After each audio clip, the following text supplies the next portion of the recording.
The wind came in dry and mean over the flatlands as the sun dipped low behind Brimstone Ridge. Dust curled off the road like smoke from a dying fire, and the town lay still, watchful, like something had whispered a warning none dared speak aloud.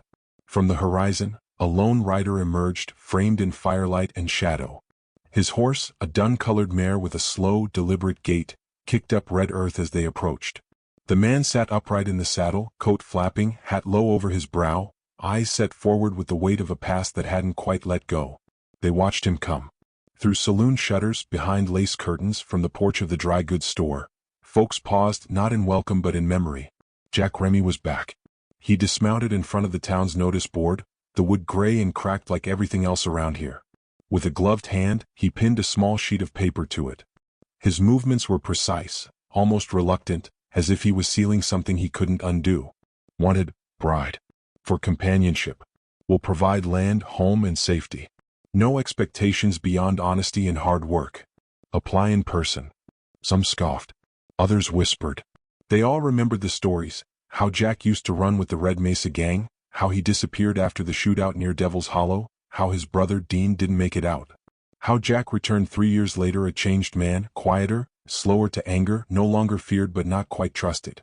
No one knew why he'd stayed. Fewer knew why he was still alone. He didn't linger at the board. He nodded once to the blacksmith, who gave nothing back but a grunt, and turned toward the livery stable. But something stopped him cold. A whistle. Sharp, low, deliberate. He turned. She stood beside the train station, suitcase in hand, coat dusted with travel. She wasn't like the usual frontier women. Her boots were polished, hat too fine, shoulders squared as if she'd walked into worse towns and dared them to challenge her.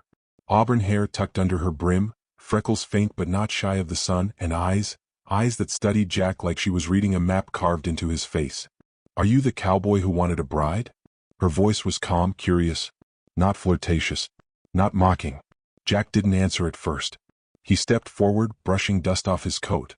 "No," he said finally, his lips twitching into something that wasn't quite a smile. "Just one. And she's standing right in front of me." The corner of her mouth lifted, and she tilted her head, unreadable. "Is that so?" He nodded. "Name's Jack Remy." She didn't offer hers. Just extended her hand. He took it, his grip firm but not overbearing. Hers was steady, fingers calloused in a way that didn't match her neat appearance. "You run cattle?" she asked, glancing down the road where the town bled into open land. "Got about 100 head west of the ridge. Couple acres of corn too. Nothing fancy. And the ad?" He paused. "Honest offer. Life's quiet out there. Too quiet. Figured it was time I tried to build something worth keeping." She didn't smile. "You sound like a man chasing peace." He met her gaze. "Peace don't come easy. Gotta earn it." The train behind her hissed, metal wheels clanging softly in retreat. A station boy hauled her trunk to the edge of the platform, but she didn't look back. Jack gestured toward the wagon hitched nearby. "You hungry?" he asked. "There's a place still serving stew if you can handle more pepper than meat."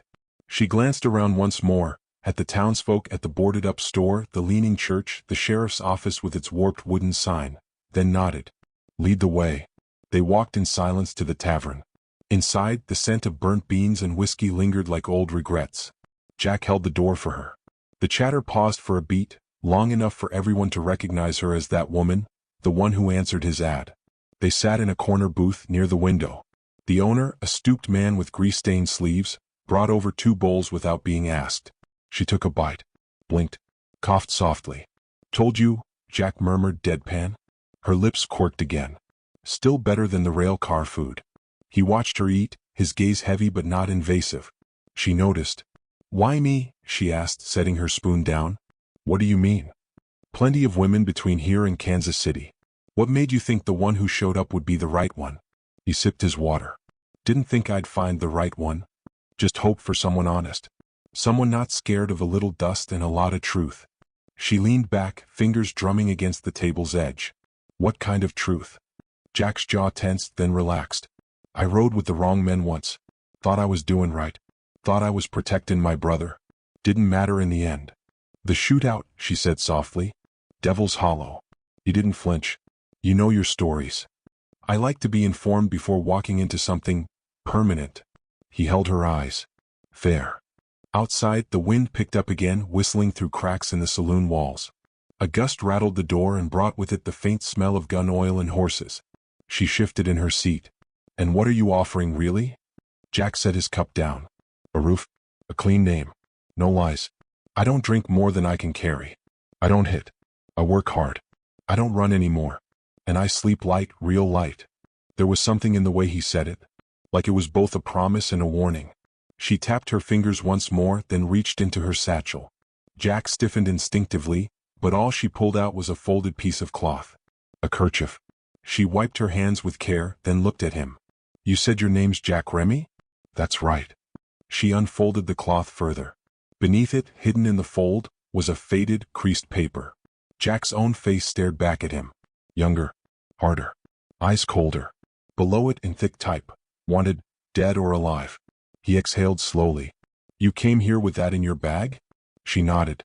"Wasn't sure if I was meeting a man or a monster." "And what do you think now?"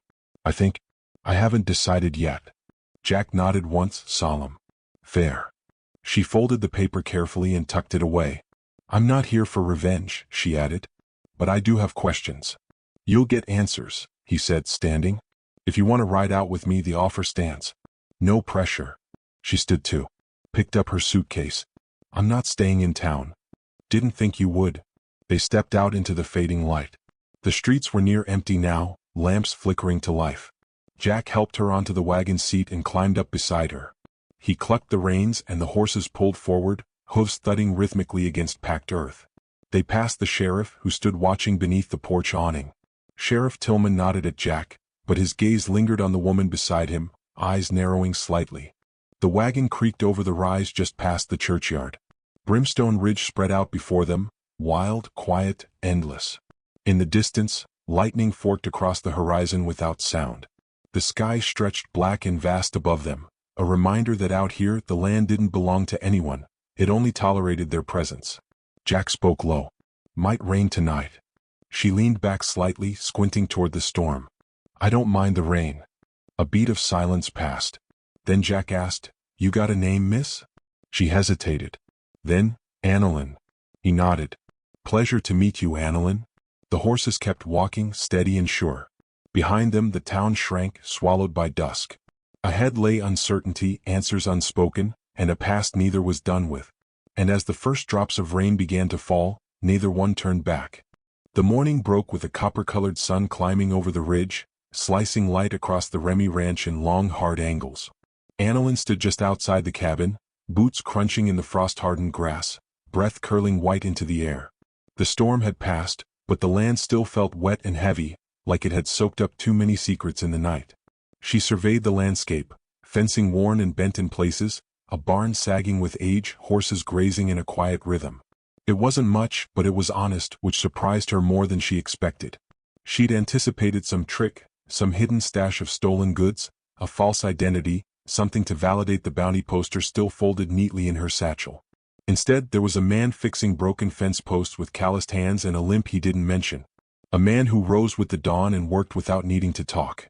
Jack was already in the corral, sleeves rolled, hammer in hand. The thudding of nails into wood echoed across the hills, each strike measured, methodical. She leaned against the fence and watched him work for a moment. "You always this quiet in the morning?" she asked. He paused, adjusted the post, didn't look up. "Only when there's someone else around." "Charming." Now he looked up, the hint of a grin ghosting across his face. "Didn't say I wasn't. Just said I'm quiet." She smirked, then glanced toward the barn. "You said you've got 100 head. Where?" "Up higher in the valley. I graze on the slope, bring a few down for market. Rest stay wild most of the season." "And you run it all alone?" Jack set the hammer down and climbed through the fence with an easy grace that belied his limp. "Most times. Hired a boy for branding season last year. Didn't last. This land's mean to those without patience." Annalyn followed him toward the well, where he drew water and handed her the tin cup first. She took a sip, colder than expected, clean. "I saw you looking at me last night," she said after a moment. "When I pulled out the bounty. I'd have been worried if you didn't bring it." "You're not surprised?" "Hell no." He leaned against the post. "My face was plastered across every telegraph pole west of the Mississippi for a year. Then it faded. I figured if someone remembered, I'd deal with it when it came. And now that it's come?" Jack met her eyes, steady and unwavering. I'm not hiding anymore. There was silence then, long and thoughtful. She studied him, his lean face, the scar that curved down his jaw like a brand, his hands rough with old work and older wounds. He wasn't what she expected. That made it harder. What was your brother like? She asked. Jack exhaled, the sound like a weight leaving his chest. Dean was better than me. Smarter too. Never wanted to run with a gang, but he came along anyway. Said someone had to keep me alive. He picked up a stone and rolled it in his hand. He died doing just that. Annalyn lowered her gaze. I'm sorry. Don't be. I was the reason he was there. Don't think on that too hard or you won't sleep right. They returned to the house after midday. Inside, the cabin was simple but well kept.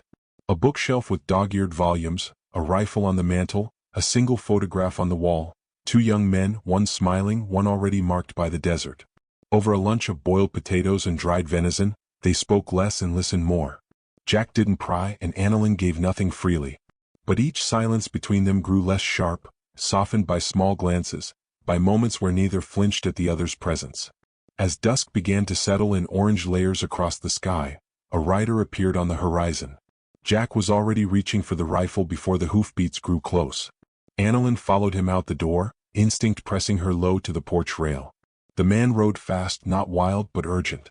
He pulled up hard at the gate and dismounted in one fluid motion. A deep scar split his lip, and a crooked tooth caught the last of the sun. He looked at Jack like time hadn't passed. Didn't think you were stupid enough to show your face again, Remy? Jack's rifle didn't lower. Didn't think you'd still be sniffing around my land, Marvin? The man chuckled without humor. They say dead men don't ride. Guess they ain't been to Brimstone lately. Annalyn tensed beside Jack. Marvin shifted, his voice dropping. Word is Clyde Hatcher's still looking to settle that old score. Said if he ever saw you again he'd burn you out.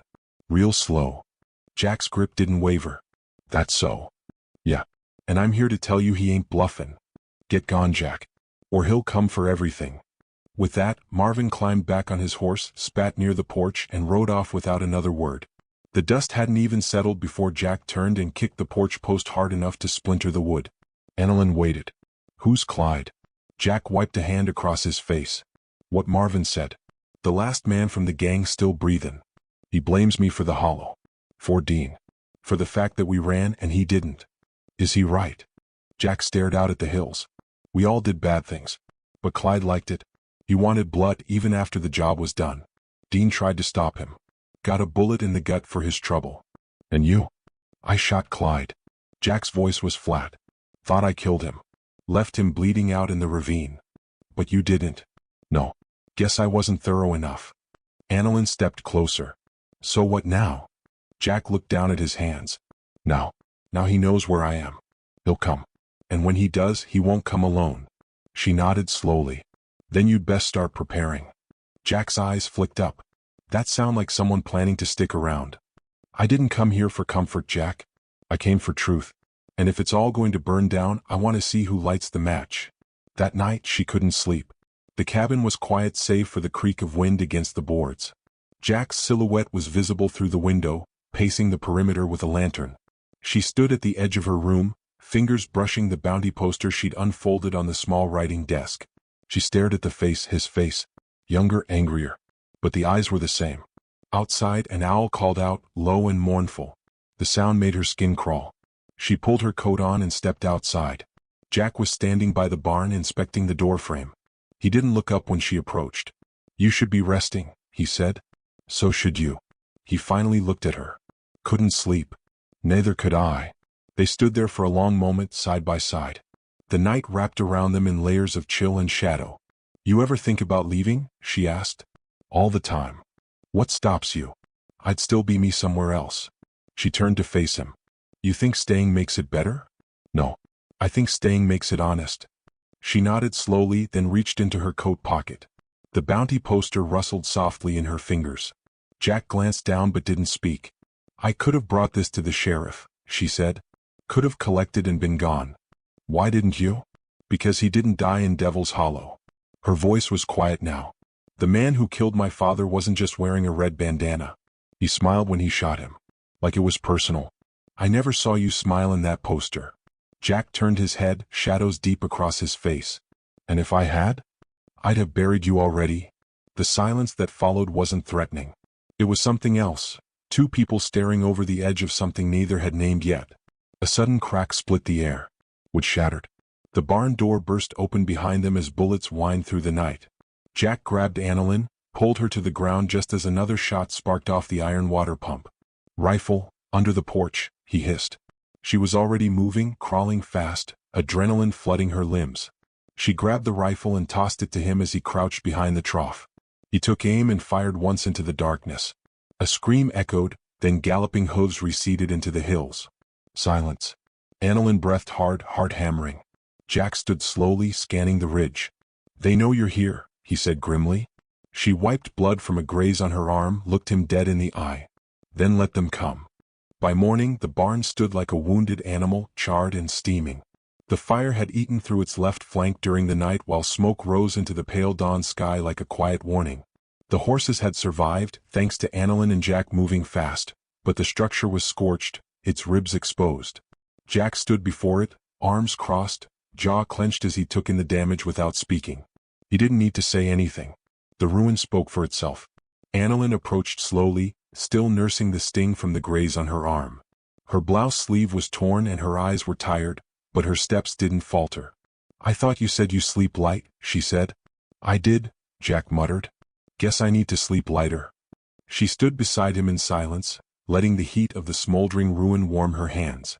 The fire had been fast, precise, meant to scare, not destroy completely. That meant Clyde was still playing a game, dragging out whatever grudge he thought he was owed.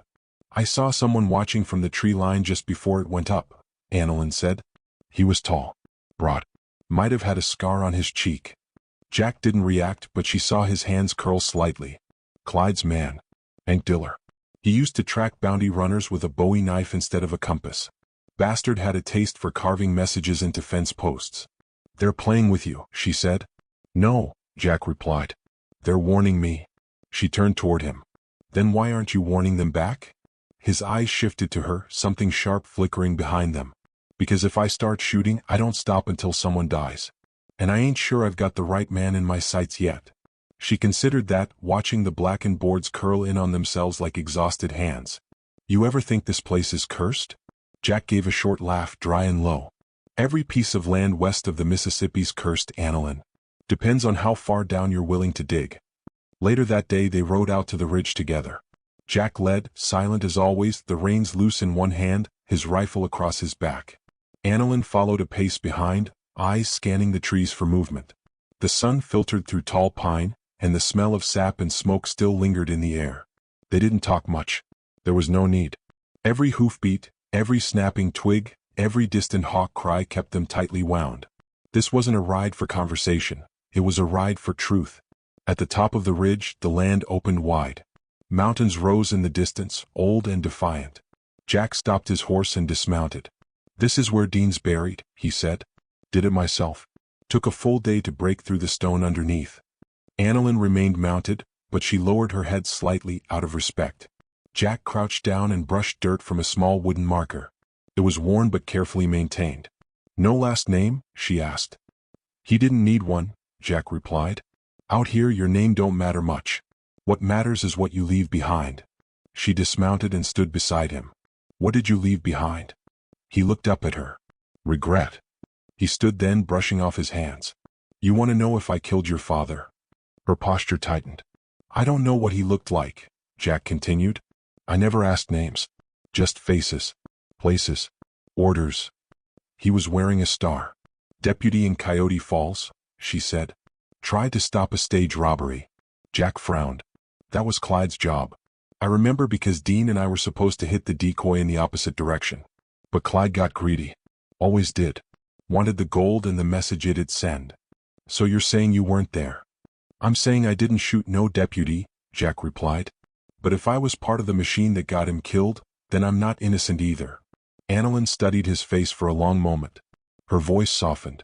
"My father was a quiet man. He believed in rules even when they didn't help him. After he died, they called it a robbery gone wrong. But I knew it wasn't that. It was about fear. That's what I saw in the witness's eyes. Like the shooter didn't care who he was killing." Jack's gaze dropped to the earth. "That sounds like Clyde." "I thought so too," she said. Which is why I followed the trail from Coyote Falls. All the way to Devil's Hollow. Then to you. And now. I still don't know. The wind stirred between them. In the distance, thunder growled behind the mountains, soft but steady. They rode back in silence, neither needing to say what weighed on them now. Annalyn had come looking for a killer and found a man carrying ghosts he didn't bother hiding. Jack had tried to outrun his name but found it waiting on his doorstep in the shape of a woman with steady hands and too many questions. That evening he showed her how to shoot. They stood behind the cabin, the late light gold and bleeding. Jack placed a row of tin cans on a rail fence, then handed her a revolver. "Hold it like this," he instructed, positioning her grip. "Firm but not stiff." She nodded, adjusted. "Now breathe. In through your nose. Out slow. When you're ready, squeeze." The shot cracked, echoing through the valley. The can spun off the rail, clattering in the dirt. She grinned despite herself. Beginner's luck. "Try it again." She fired again. "Miss." Jack didn't laugh. "Don't think so much," he said. "Your body knows what it's doing. It's your mind that's in the way." By the fifth shot she'd hit 3 cans. Sweat beaded her brow and her shoulders ached. She handed the gun back. "I didn't think I'd ever use one," she admitted. "You think different now?" "I think I'd be a fool not to." Jack nodded once. "That's the first step." They sat on the porch afterward, watching the stars surface, slow and unhurried. Coyotes called in the far distance, and the cicadas hummed like a memory you can't shake. "Dean used to hum that tune," Jack said, half smiling. Annalyn looked at him. "He a singer?" "Terrible one. But didn't stop him. Used to say God only gave him one talent, and that was optimism." She chuckled.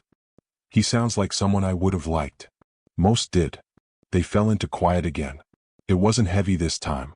It rested on them like a blanket, warm and unthreatening. "You ever think about staying?" Jack asked suddenly. She turned to him. "Staying where?" "Here. With me. When all this ends." She looked down at her hands, then at the stars. "I think about it," she said. "But I don't know if I'm the kind of person who settles. Or if you are." He nodded, accepting that. "Maybe settling's just finding the right place to stop running." She stood then, stretching. "Maybe." Lightning flashed again in the distance, closer now. The air carried that electric scent, ozone and dirt and the promise of something breaking loose. Annalyn stepped down into the yard, looking out toward the hills. Jack followed her with his eyes. She turned back. "You still believe Clyde will come?" "I don't believe he ever left." That night she woke to the sound of hoofbeats. Distant but steady. Not a wanderer. Not a traitor. Intentional. Moving fast. She rose quietly, dressed, and slipped out onto the porch. Jack was already there, rifle in hand, boots planted firm. "Riders," he said. "How many?" "2. Maybe 3. She joined him, pistol at her side. "They're not attacking," she said. "No," Jack murmured. "They're watching. Trying to shake us." "What do we do?" He took a breath. "We hold steady." They watched until the hoofbeats faded. Only then did he lower the rifle. "They're testing our nerves," he said. "They're not looking for a fight yet. Just trying to see if we're scared." "And are we?" Jack looked at her, full and direct. "Not tonight." And in the silence that followed, she believed him. The first crack of dawn brought no warmth. Only a gray stillness settled over Brimstone Ridge, and with it came the cold certainty of consequence. Jack stood at the edge of town, hat in hand, eyes trained on the sheriff's office. Annalyn watched from the opposite side of the street, her arms folded tightly across her chest, coat pulled close against the wind. Sheriff Tillman hadn't said a word when he rode out to the ranch the night before. He hadn't needed to. The badge glinting under the lantern light, the 2 deputies flanking him, the silence hanging between them, it all spoke louder than any accusation. "You're under arrest, Jack Remy," Tillman had said, voice flat and devoid of surprise. "For the murder of Deputy Coulter Raines in Coyote Falls 5 years back. You can either come quiet or come bloody." Jack hadn't resisted. He'd handed over his gun, nodded once to Annalyn, and let them take him. No protest. No plea. Just that same resigned calm he wore like a second skin. Now, under the weight of dawn, the town stirred cautiously. No one shouted. No one cheered. Jack Remy had always been a question no one wanted to answer. His arrest felt like an overdue reckoning, one that filled the air with something bitter. Annalyn crossed the street with a sharp, determined pace. Inside the sheriff's office, Tillman sat behind his desk, boots propped up, thumb rubbing the edge of his tin star. Jack was locked in the single cell at the back, sitting on the cot, elbows on knees, gaze distant. "You brought him in without evidence," Annalyn said. She didn't bother with pleasantries. Tillman didn't look up. "I got a statement. A sworn one." "From who?" He leaned back. "Someone who rode with him," said Jack. Pulled the trigger. Pull. No warning. Just aimed at the deputy's back and dropped him in the street. "That someone wouldn't be Clyde Hatcher, would it?" Tillman smiled faintly. "Names don't matter when the testimony's clear." Annalyn stepped closer.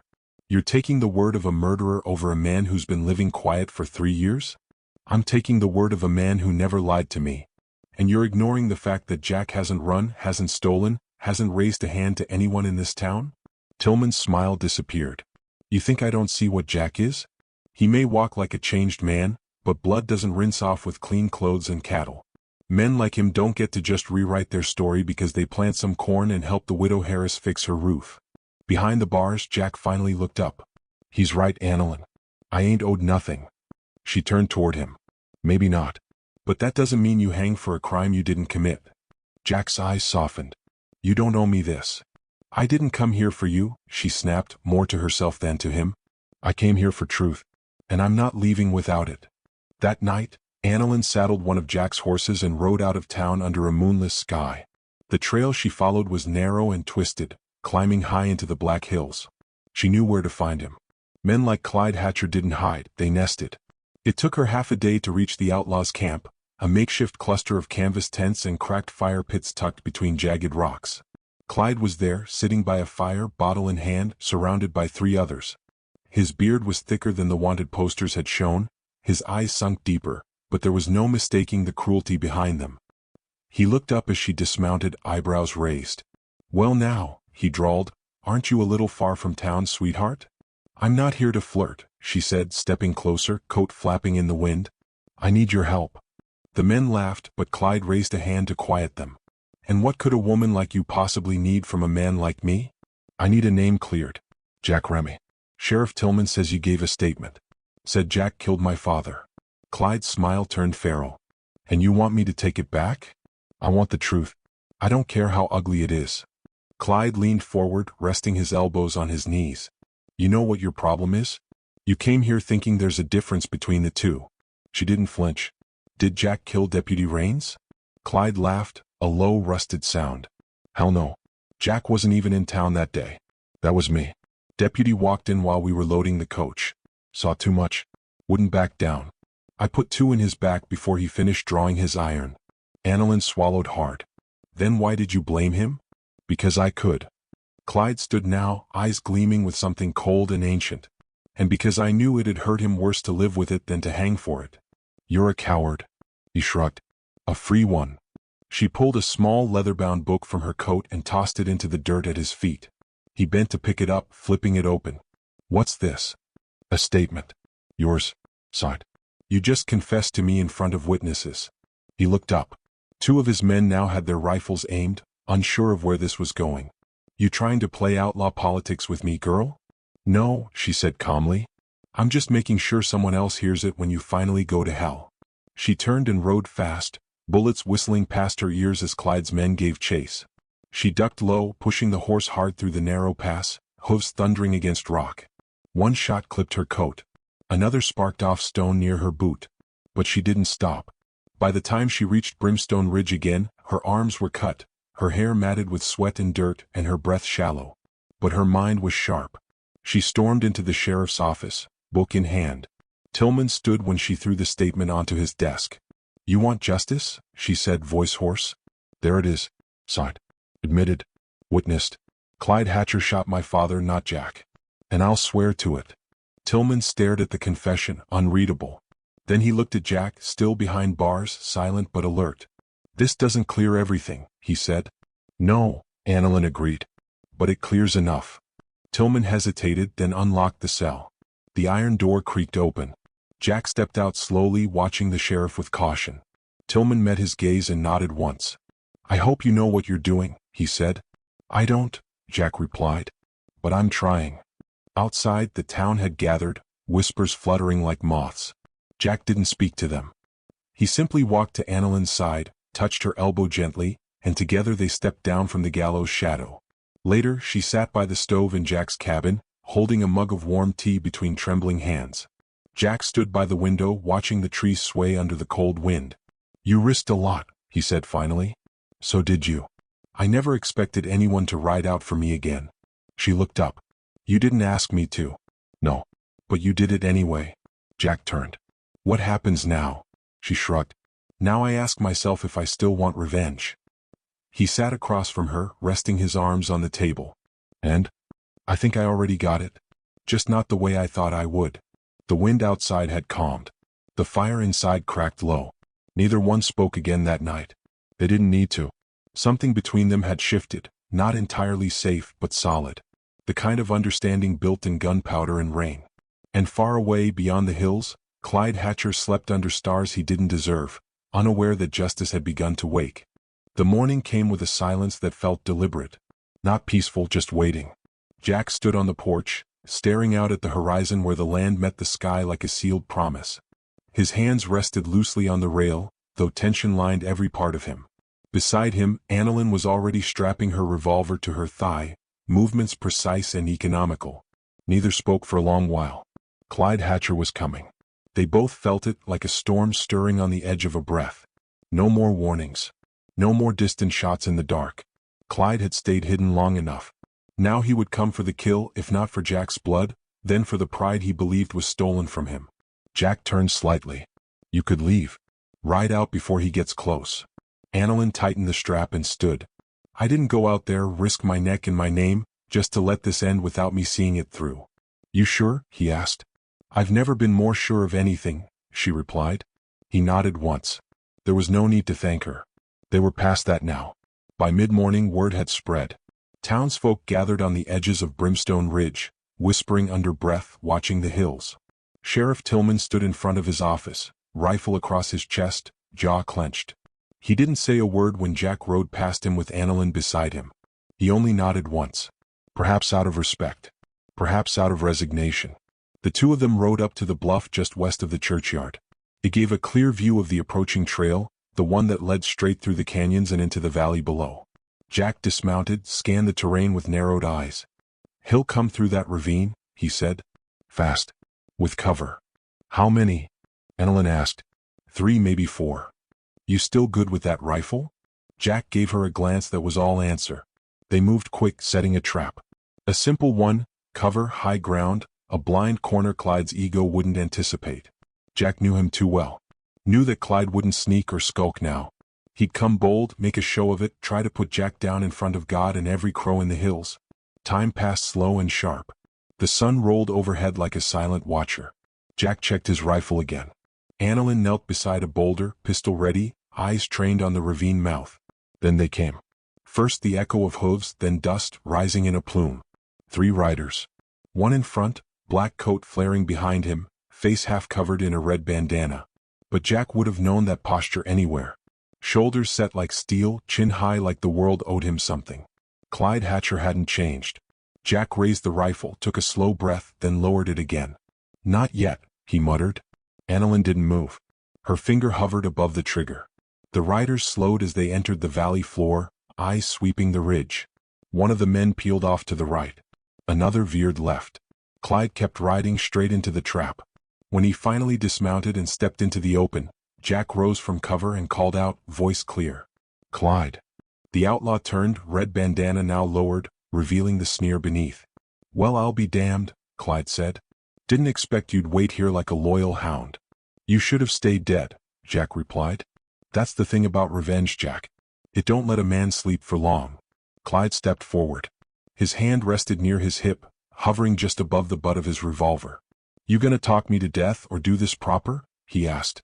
Jack stepped down from the ridge, slow and deliberate. He didn't bother drawing yet. "You always did like the theater. And you always ruined the ending." Jack stopped a few feet away. They stood across from each other, flat ground between them, sun casting long shadows. Annalyn watched from above, heart pounding. Her hand trembled slightly, not from fear but anticipation. "You lied to the law," Jack said. "You let me carry that weight." Clyde smiled. "You carried worse. Don't pretend this is about justice. This is about you not finishing the job at Devil's Hollow." Maybe, Jack said. But I plan to finish it now. The moment snapped like a rope breaking under strain. Both drew. 2 shots cracked through the valley. Jack stumbled, grazed along the ribs but stayed upright. Clyde went down hard, clutching his side, gun spinning from his fingers. Jack walked to him, breathing hard, blood seeping into his shirt. Clyde looked up, pain warping his features. You always had the slower hand, he rasped. I just waited longer. Clyde tried to reach for his blade. Jack stepped on his wrist. Don't. Annalyn was already sliding down the slope, gun out, her coat flaring behind her. It's over, she said. Clyde coughed, bloody and bitter. Not for me. No, Jack said. For me. He looked at Annalyn, then back at Clyde. I'm not killing you. Clyde laughed weakly. Then you're a damn fool. Jack stood.